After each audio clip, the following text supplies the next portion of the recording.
Simple at mura pero sobrang sarap na naman ang isi-share ko sa inyong lutong ulam. Kapag ito nga ang ulam namin ay hindi na ako nagra-rice dahil grabe sobrang busog na ako sa pagpapapak lang nito. Dahil kapag natikman mo naman talaga ang dininding ay siguradong hindi mo na ito tatantanan lalo na kapag bagong luto talaga. Sobrang dali nga lang nito lutuin. Nagpakulo lang muna ako ng tubig sa isang kaserola. Nilagyan ko ng 2 bawang na pinitpit, kaunting bagoong at itong 2 balot ng dried shrimps. Pagkatapos ay pinakuluan ko muna yan ng 3 minuto bago ko inilagay yung kalabasa. At sunod naman ay na nga nilagay ko na yung kalabasa at lutuin lang natin ito. At kapag medyo malambot na yung kalabasa ay pwede natin ilagay dito yung sitaw at saka yung labong. Nakabili lang ako ng 1/4 na labong sa halagang 25 pesos at medyo marami na rin siya. At pagkatapos nga pala yan ay pinakuluan ko siya kanina ng ilang minuto para medyo mas malambot na yung ating labong. Naglagay na nga rin pala ako ng 1 perasong pork cubes pampalasa pero yan ay optional lamang kung gusto nyo maglagay. At habang inaantay nating maluto yung gulay ay nagluto na rin ako dito ng isda dahil the best talaga partner dito ay pritong isda. So kahit anong isda naman ay pwede dito.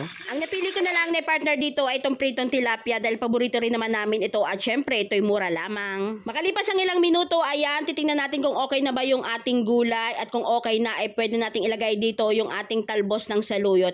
Mas maraming saluyot ay mas masarap dahil grabe sobrang sarap naman talaga ng saluyot. Kaya naman naglagay ako dyan talaga ng 2 tali. Pinakulan ko lang yan saglit at pagkatapos naman ay syempre titikman natin kung okay na ba ang lasa at kung hindi naman ay pwede tayong mag-adjust ng lasa. So naglagay lang ako dyan ng kaunti pang patis. At sunod naman, ayan, nilagay na natin dito yung ating prinitong isda kanina at kaunting kulo na nito, mga 1 minuto ay okay na ito. Kaya naman kung wala kang naisip na iulam bukas ay subukan mo nang magluto ng dinengding na may saluyot. Ay grabe sobrang sarap nito guys, promise. Nagbudget nga lang pala ako dito ng 200 pesos at tingnan nyo naman sobrang dami na ng ating naluto. At syempre, titikman natin yung ating niluto na dinengding. O, tingnan nyo naman. Gulay at isda muna tayo. Syempre, para humaba ang buhay. Tikman natin. No rice tayo ngayon. Papapak lang. Uy, sarap ng sabaw. Sabaw muna. Ay, ang sarap. Grabe.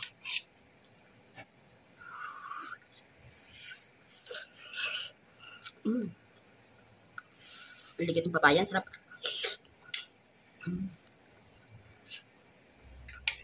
Siyempre.